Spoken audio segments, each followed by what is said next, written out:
Here's how I would be thinking about trading semiconductor stocks next week. The very first thing you need to be aware of is over here on SMH, we are threatening a double top with the neckline right down here around 549.75. So if we get any lower highs below this neckline, I probably wouldn't be looking for longs on semiconductor stocks. However, if we get a sweep of this level and then a higher low back inside to come back long, or if we just rotate this range back and forth, I think looking for longs on semiconductor stocks will be okay. So the first one we need to look at is, let's take a peek at NVDA. Okay, so for NVIDIA, if we do get that lower high on SMH, the primary trade I would be looking for over here on NVIDIA is a lower high below 224.41. Probably target these smaller levels one by one, and we are eventually looking for a pullback to 216.85. If you look at the daily chart, you can see 216.85 is the ideal location for a higher low on a daily chart. So if we can get there, then we're looking for some type of reversal pattern back long to take it back to the upside. I wouldn't just jump in these trades. I would wait for some type of entry, some type of confirmation to form on that. There are alternate paths on NVIDIA, probably less desirable. Well, I don't know. This one would be okay, a sweep of this level. Probably you would see the same thing on SMH if it were to happen. Something like that could definitely happen. And even we could even, let's say, open up here, get a higher low back above 229.85, come in and target the all-time high is also another possibility. We'll move on over to MU.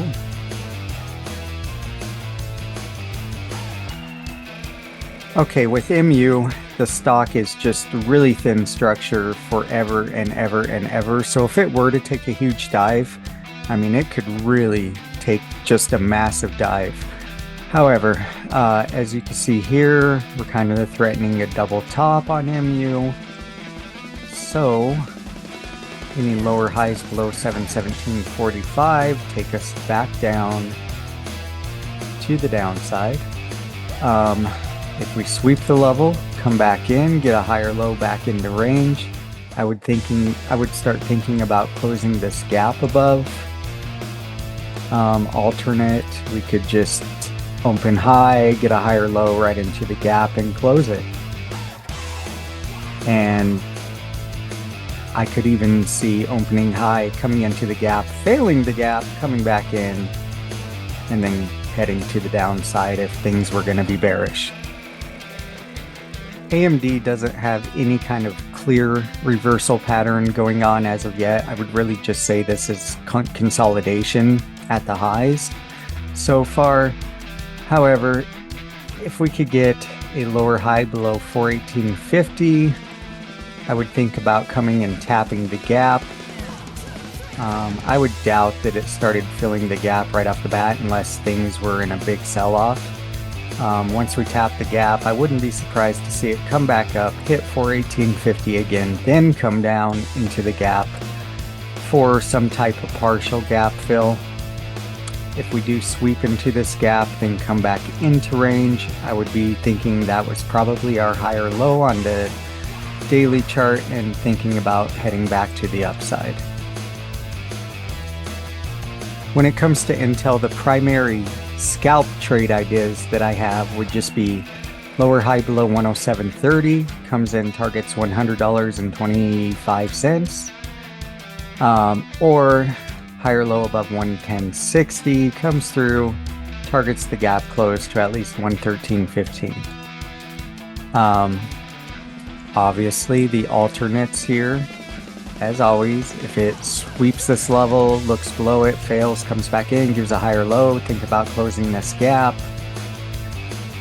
That could also just set us up for the higher low on the daily chart and continue back towards all-time highs. Those are the main immediate trade ideas I'd be looking for on Intel. Also, one more idea. If we just blow right through this gap, get a higher low above 114, I'd be thinking about continuing to the upside. All right, TSM is not trading quite as pretty as a lot of these other charts, but it is clearly in an uptrend. So what we need with TSM is either an interaction up here, higher low above, or an interaction with 390.15, a lower high below to go short, or a sweep of the level to go long. LRCX has a nice trend. It's a little bit messy, but not terrible. We did leave a gap down from Friday, and we looked below this level, clearly failed, left a hammer candle, so I could easily see coming through and at least closing this gap. That would be a decent scalp. I would not be surprised if price just continued back to the upper side of this range. The other idea is just kind of waiting for a clear higher low with volume above 297.85 to target at least this all-time high 301.83, probably more. Otherwise, maybe a lower high below 279 could start to bring in 273.50, 268.30. Be sure to like, subscribe, follow, and check out our YouTube for trade ideas, trade plans, and market actionable insights you will not want to miss.